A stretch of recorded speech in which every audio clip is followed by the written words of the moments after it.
Welcome to एग्ज़ामपीडिया।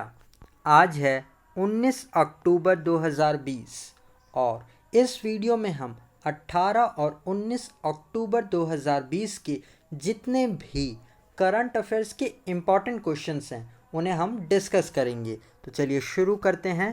पहला question, हाल ही में जारी आर्टन कैपिटल्स पासपोर्ट इंडेक्स 2020 में कौन सा देश शीर्ष स्थान पे रहा है? तो इसका सही आंसर है ए, न्यूजीलैंड। तो अभी आर्टन कैपिटल्स पासपोर्ट इंडेक्स में न्यूजीलैंड टॉप पे रहा है। ये जो इंडेक्स है ये तैयार किया गया है इस बेसिस पर कि किसी देश का पासपोर्ट कितना पावरफुल है। यहाँ पर पावरफुल का मतलब है कि किसी देश के पासपोर्ट के ज़रिए कितने देशों में बिना वीज़ा के एंट्री ले सकते हैं। तो अगर किसी व्यक्ति के पास न्यूजीलैंड का पासपोर्ट है तो वो व्यक्ति 129 देशों में बिना वीज़ा के एंट्री ले सकते हैं।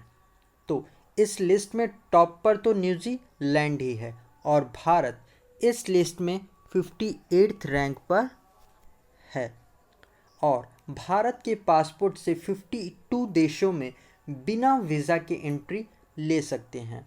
और इसी लिस्ट में लास्ट यानी कि आखिरी स्थान पर है अफ़गानिस्तान और ईरान और इनकी रैंक है 75th।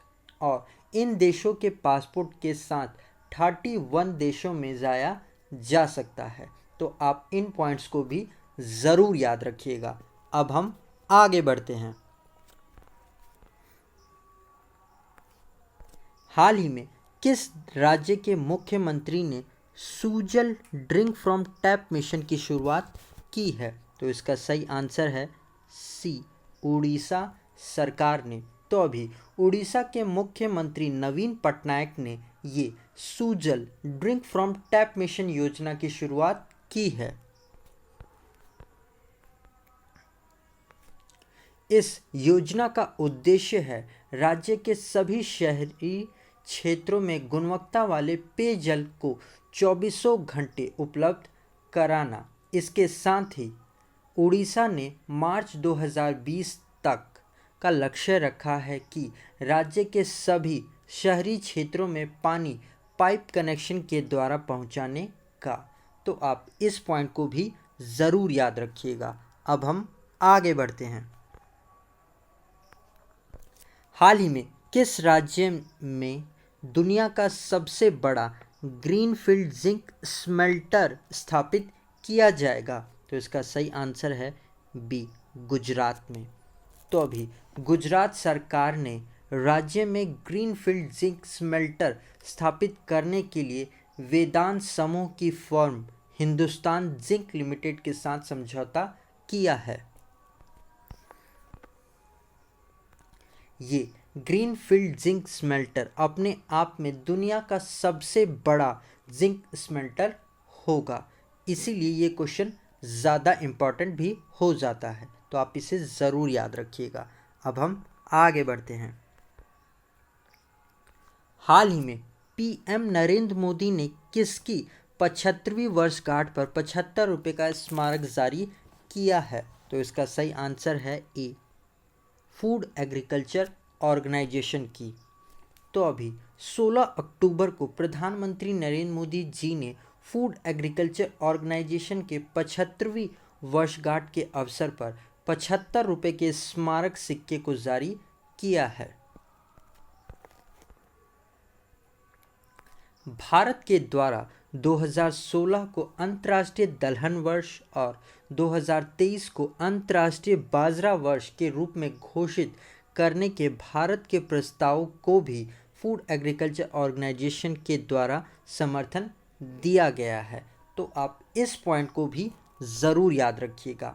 और गाइस, अगर ये वीडियो आपको अच्छा लग रहा है और आपके आने वाले एग्ज़ाम के लिए हेल्पफुल है तो इसे लाइक और अपने फ्रेंड्स के साथ शेयर ज़रूर करिएगा। और अगर आप इस चैनल पर नए आए हैं और इस वीडियो को पहली बार देख रहे हैं तो आने वाले वीडियोस के नोटिफिकेशन के लिए आप इस चैनल को ज़रूर सब्सक्राइब कर लें और पास में आए हुए आइकन को भी ज़रूर प्रेस करिएगा, जिससे कि आपको हर रोज़ आने वाले वीडियोस के नोटिफिकेशंस मिल सके। अब हम आगे बढ़ते हैं। हाल ही में किस राज्य और केंद्र शासित प्रदेश ने red light on vehicle of अभियान को शुरू किया है? तो इसका सही आंसर है सी, दिल्ली सरकार ने। तो अभी दिल्ली के मुख्यमंत्री अरविंद केजरीवाल, उन्होंने प्रदूषण की समस्या को कम करने के लिए एक रेड लाइट ऑन गाड़ी ऑफ नाम से एक अभियान शुरू किया है। ऐसा देखा गया है कि रेड लाइट पर जब लोग गाड़ी रोकते हैं तब इंजन ऑफ नहीं करते हैं, जिससे काफ़ी प्रदूषण होता है। तो अगर दिल्ली में गाड़ी चलाने वाले लोग रेड लाइट पर गाड़ी ऑफ करना शुरू कर देंगे तो प्रदूषण को कम करने में बड़ा योगदान दे सकते हैं। तो आप इस पॉइंट को ज़रूर याद रखिएगा कि रेड लाइट ऑन गाड़ी ऑफ अभियान को दिल्ली सरकार ने शुरू किया है। अब हम आगे बढ़ते हैं। हाल ही में किस राज्य ने हैंड वॉश स्टॉप कोरोना अभियान को शुरू किया है? तो इसका सही आंसर है बी, उत्तर प्रदेश ने। तो अभी 15 अक्टूबर को ग्लोबल हैंड वॉश डे मनाया गया। तो उसी मौके पर उत्तर प्रदेश के मुख्यमंत्री योगी आदित्यनाथ, उन्होंने हाथ धोना को रोको कोरोना नाम से एक अभियान को शुरू किया है।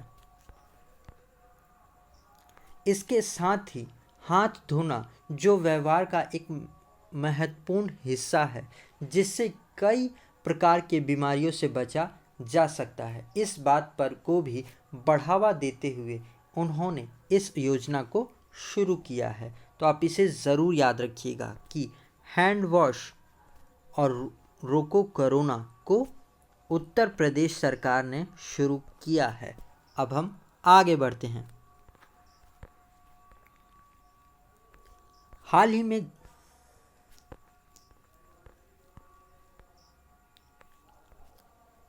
में जारी जलवायु आपदाओं से सबसे ज़्यादा प्रभावित होने वाले देशों में भारत किस स्थान पर है? तो इसका सही आंसर है सी, तीसरे स्थान पर। तो अभी 13 अक्टूबर को हमने international disaster risk reduction day के रूप में मनाया। तो उसी दिन यूनाइटेड नेशंस ने एक रिपोर्ट को जारी किया है और उसमें ये बताया कि पिछले 2 दशकों में प्राकृतिक आपदाएं 75% तक बढ़ गई हैं, 75% तक। और उसमें सबसे ज़्यादा प्राकृतिक आपदा चाइना में आई हैं, जिसमें से लगभग 600 के आसपास प्राकृतिक आपदाएं वहाँ पर आई हैं। दूसरे स्थान पर है अमेरिका और तीसरे स्थान पर है भारत, जहाँ पर लगभग 2 दशकों में 300 बार प्राकृतिक आपदाओं का सामना किया गया है। तो आप इसे ज़रूर याद रखिएगा कि भारत तीसरे स्थान पर है जलवायु पर आपदाओं में पूरी दुनिया में। तो आप इसे ज़रूर याद रखिएगा। अब हम आगे बढ़ते हैं।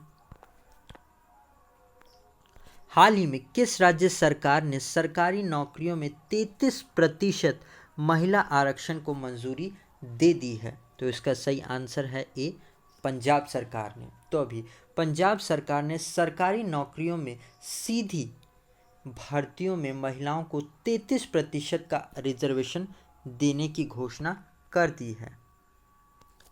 इस रिजर्वेशन को सरकारी विभागों, बोर्ड्स, निगमों और एजेंसी की नौकरियों को भरने के लिए एक राज्य रोजगार योजना 2020 से 2022 तक मंजूरी दी गई है। तो आप इसे ज़रूर याद रखिएगा कि 33% सरकारी नौकरियों में रिजर्वेशन दिया गया है पंजाब सरकार द्वारा। अब हम आगे बढ़ते हैं। हाल ही में किसे यूनेस्को में भारत के स्थायी प्रतिनिधि के रूप में नियुक्त किया गया है? तो इनका नाम है ए विशाल वी शर्मा को। तो अभी विशाल वी शर्मा को यूनेस्को में भारत का अगला स्थायी प्रतिनिधि के नियुक्त किया गया है, यानी कि परमानेंट रिप्रेजेंटेटिव ऑफ इंडिया के रूप में ये जावेद अशरफ का स्थान लेंगे। और अगर हम साथ में दूसरे ऑप्शंस भी देखते हैं, जैसे कि बी डेविड एटनबर्ग, इनको अभी इंदिरा गांधी पीस पुरस्कार से सम्मानित किया गया था। सी नूर इनायत खान, ये सेकेंड वर्ल्ड वॉर में ब्रिटेन के लिए जासूसी करने वाली भारतीय मूल की पहली महिला हैं। इन्हें अभी ब्लू फ्लैग सम्मान से भी सम्मानित किया गया था। डी डेविड प्रकाश दुदेजा, इनको अभी infra business leader of the year के रूप में सम्मानित किया गया है। तो आप इनके नामों को भी ज़रूर याद रखिएगा, ये अपने आप में बहुत इम्पॉर्टेंट नाम है। अब हम आगे बढ़ते हैं। हाल ही में किसको नेपाल सरकार द्वारा नवंबर 2020 में नेपाल सेना के जनरल के मानद रैंक से सम्मानित किया जाएगा? तो इनका नाम है ए मनोज मुकुंद नरावने को। तो अभी भारतीय सेना के प्रमुख मनोज मुकुंद नरावने और ये नवंबर के पहले सप्ताह में नेपाल का दौरा करेंगे और उसी दौरान नेपाल सरकार उन्हें general of the Nepal army की मानद रैंक से सम्मानित भी करेगी।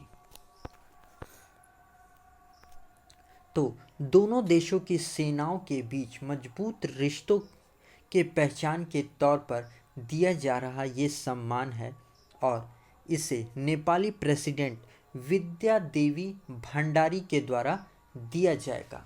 तो आप इनका नाम भी ज़रूर याद रखिएगा। अब हम आगे बढ़ते हैं। तो गाइज़, ये वीडियो आपको कैसा लगा आप कमेंट सेक्शन में लिखकर ज़रूर बताइएगा।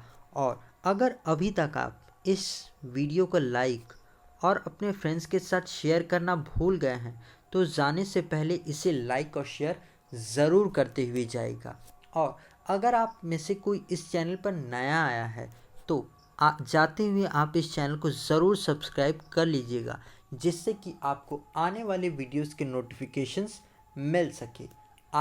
और अगर आप में से कोई इस वीडियो का PDF लेना चाहता है तो आप हमारे टेलीग्राम चैनल से जुड़कर ले सकते हैं।